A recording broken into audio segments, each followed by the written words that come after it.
Alright, so I'm going to do a short look update video on my masport 190cc Briggs and Stratton self-propel one wheel adjustment um, push mower. So a couple of things that I'm going to tell you to look out for if you're interested in this mower, or if you already have it, some things to look for. So here we go. So first thing first, as you can see, the front wheel is different than the back wheel, not just in color and size also. As you can see up front here, it has this cover on it and the rear one doesn't. So in the middle of mowing, the plastic cover that looks similar to the front one actually just fell off. It was plastic and there were some little tabs on it that actually deteriorated or break off. I don't really know how, but I guess that's some kind of design flaw. I don't really know, but anyway, it did that on both sides. I do have the lawnmower on the side like this because I'm doing some work on it, so I said I might as well show you some stuff that may have to deal with now, since you know me here already. So the wheels, definitely they're basically gonna end up like this, or you might be lucky and they don't end up like this, but mine did. So if you have this issue also, let me know what you did to solve it.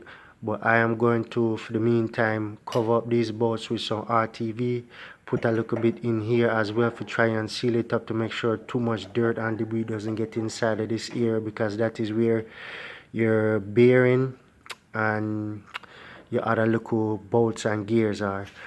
And then one other thing that I find with this is that it actually has a lot of play in it, and it didn't have that in the beginning. And I've had this lawnmower for about a year or so, and it has a lot of play, and I'm finding that, if you can hear that, it's not as smooth like it used to be. It made a little bit noise in the beginning, of course, but it was definitely a lot smoother.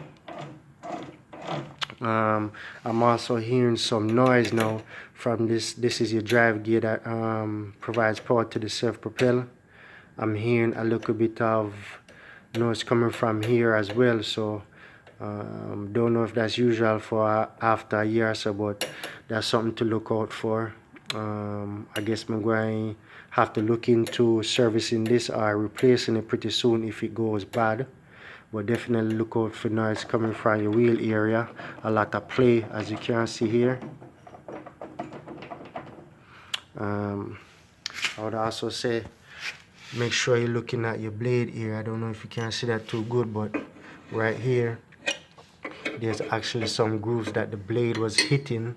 I didn't run over no big rocks or stumps or anything, so I don't know why it would necessarily grind into the casing like that.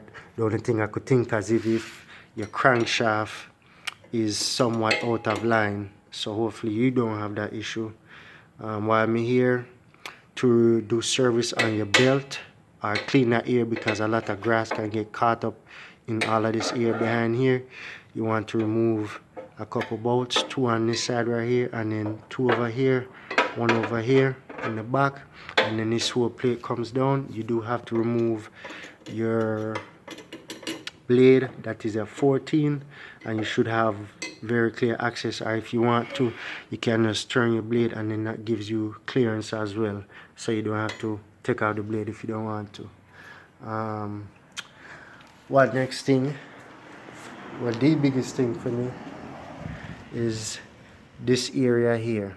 This is the cables that run to your self-propel mechanism and all of that.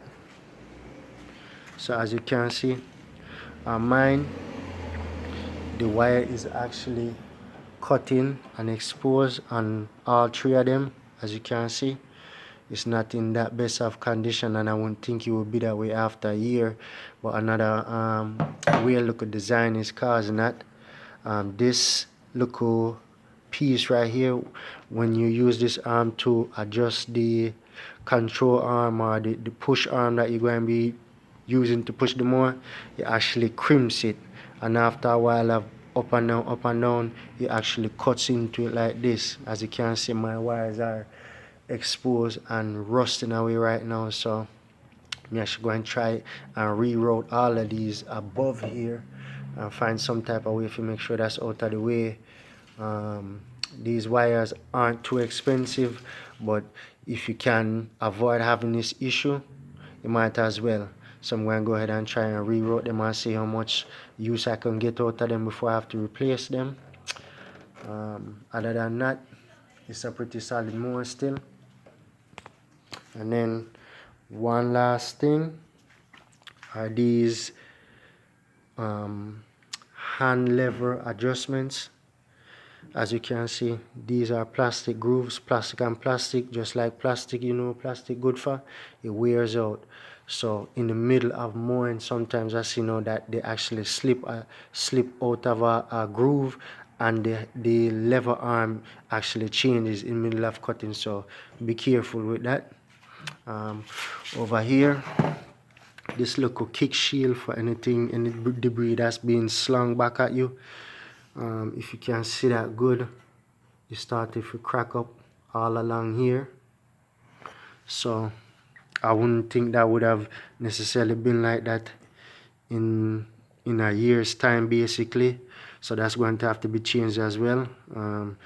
The little things that are holding it are basically press fit, so I'm going to actually have to drill them out and basically try replacing this with a new one, and then do like some kind of bolt and washer system for those 4 rivets. So other than that, it's a pretty decent mower. We're going to go ahead and change the oil now. You change your oil over here, drain it, fill it, put some seafoam or whatever additive to help clean out your combustion chamber and your carburetor. They're all in this area here.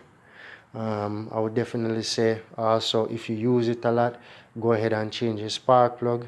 You can find it at any parts store or even Walmart. Just bring the spark plug with you and make sure, say, you compare it to the item number that you're getting.